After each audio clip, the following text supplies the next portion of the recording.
Hello everyone. ఇవాళ media ఎలా ఉందో చెక్ చేద్దాం. ఇవాళ మీడియా చాలా బాగుందండి. ఇవాళ మీరు చాలా హ్యాపీగా ఉంటారు. మీరేదైతే లైఫ్‌లో ఇప్పటిదాకా ఫేస్ చేసి ఉన్నారో అన్నిటికి కూడా ఒక సొల్యూషన్ దొరికే అవకాశం వచ్చేదే కనిపిస్తుంది ఇవాళ.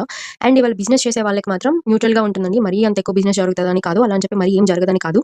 న్యూట్రల్‌గా ఉంటుంది వాళ్ళకి. ఎవరైనా కెరియర్ రిలేటెడ్ కొత్తగా ఏదన్నా కోర్స్ జాయిన్ అవ్వాలన్నా, కొత్తగా ఎక్కడికైనా వెళ్లి కెరియర్ సెట్ చేసుకోవాలనన్నా కూడా ఇవాళ మీకు కొత్త ఆపర్చునిటీస్ వచ్చేదే కనిపిస్తుంది.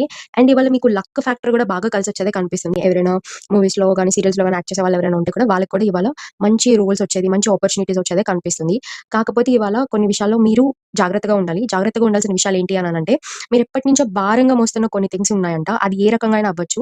దాన్ని మీరు వదిలిపెడితేనే మీ లైఫ్ ముందుకెళ్తది. ఆ డిఫికల్ట్ డెసిషన్ ఏదైతే ఉండిందో, ఆ డిఫికల్ట్ డెసిషన్ మీరు తీసుకోగలిగితేనే మీ లైఫ్ అనేది కొంచెం పీస్‌ఫుల్‌గా ముందుకెళ్తుంది. అండ్ ఇవాళ మీరు డబ్బులు ఖర్చు పెట్టేది కూడా చాలా జాగ్రత్తగా ఖర్చు పెట్టండి. ఎందుకు అనంటే ఫినాన్షియల్ లాసెస్ ఎక్కువ జరిగేది. ఫినాన్షియల్‌గా మీకు ఇవాళ మోసాలు జరిగేదే కనిపిస్తుంది. అండ్ ఇవాళ మీకు తెలిసిన వాళ్ళెవరో అది బిజినెస్‌లో అవ్వచ్చు, కెరియర్ పరంగా అవ్వచ్చు, థర్డ్ పార్టీ ఏ విషయంలోనైనా ఇన్వాల్వ్ అయితే గనక ఆ థర్డ్ పార్టీని అవాయిడ్ చేసుకోండి. ఎందుకంటే అది అవాయిడ్ చేసుకోవడం మూలాన మీకు మంచి రిజల్ట్స్ వస్తాయి. అండ్ థర్డ్ పార్టీ మూలాన మీకు వెన్నుపోటు పొడిచే అవకాశం కూడా కనిపిస్తుంది. ఈ థింగ్స్ మీరు అవాయిడ్ చేసుకుంటే గనుక ఇవాళ మీడియా అంతా కూడా చాలా బావుంటుంది.